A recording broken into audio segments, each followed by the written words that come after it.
In the great clockwork of our solar system, every object has its place.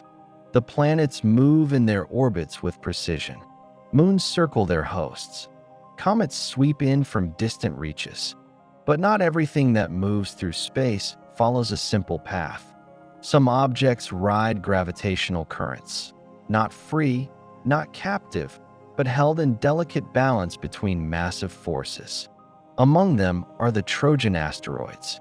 They don't orbit the sun independently like the planets, nor do they swarm chaotically like many other asteroids. Instead, they quietly trail or lead certain planets, locked in a gravitational geometry that is both elegant and ancient. They've been there for billions of years, not by chance, but by the laws of celestial mechanics.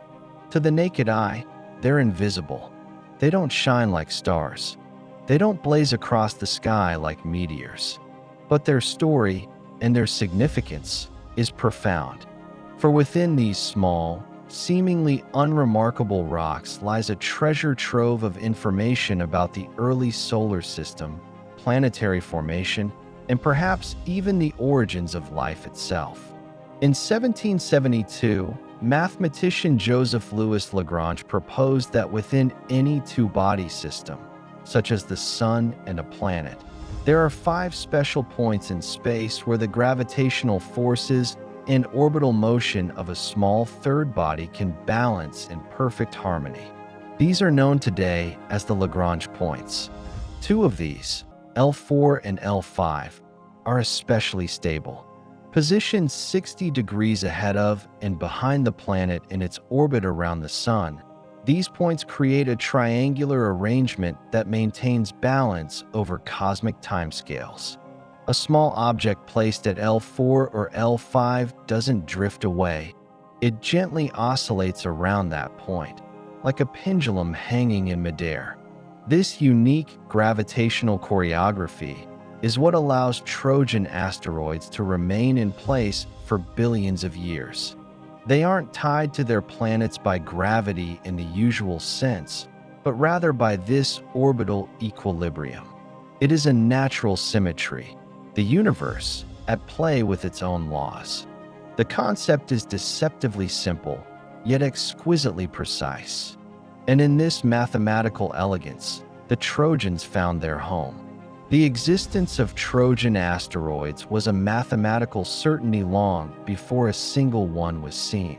It wasn't until 1906 that German astronomer Max Wolf discovered Achilles, the first of its kind, orbiting in Jupiter's leading Lagrange point. Others followed quickly: Patroclus, Hector, Agamemnon, and a naming tradition was born, rooted in Greek mythology. In homage to the Trojan War, the objects at L4, ahead of Jupiter, were named after Greek heroes, while those at L5, trailing behind, bore the names of Trojan warriors. Thus, the Trojan asteroids became symbolic of 2 mythic armies, locked in celestial formation. But unlike their literary namesakes, these camps never collide. They march in silence, separated by geometry and time. Today, we know of over 10,000 Trojan asteroids in Jupiter's orbit alone. Their orbits are stable. Their paths are predictable. But their origins remain one of the great unsolved mysteries of planetary science. How did they get there? Were they born alongside Jupiter, or did they migrate inward from the icy frontier? The answers may lie hidden in their makeup and their past. One of the most compelling aspects of Trojan asteroids is their diversity. Although they share similar orbits, they are not alike in appearance or composition. Some are dark and carbon-rich, absorbing most of the light that hits them.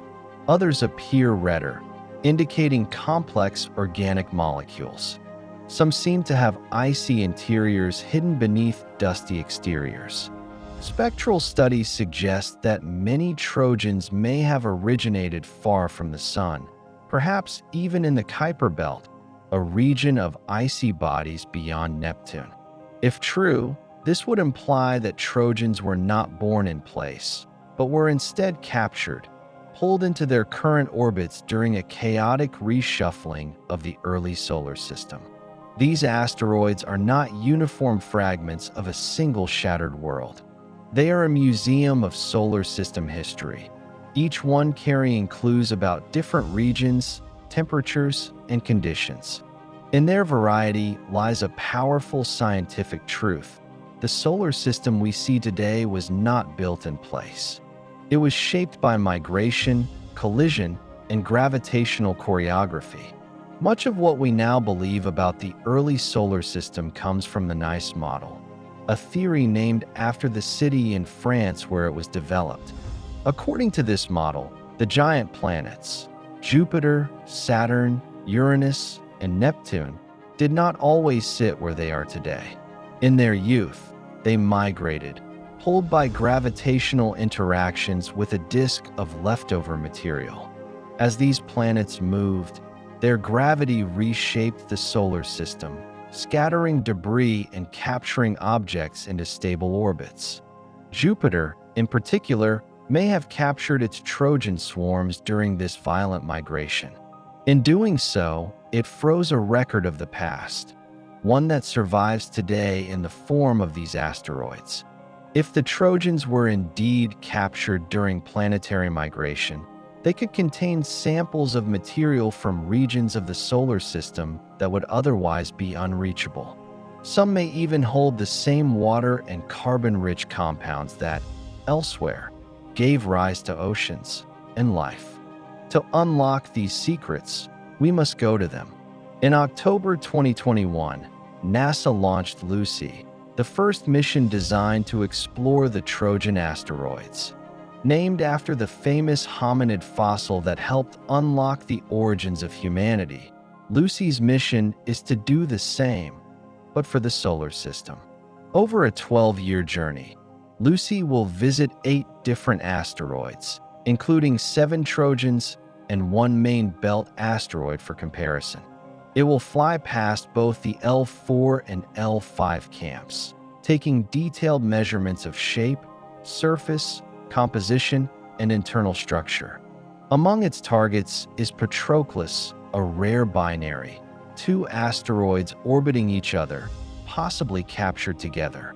Lucy's findings could revolutionize our understanding of where the Trojans came from, how they were formed, and what they are made of. Are they more like comets?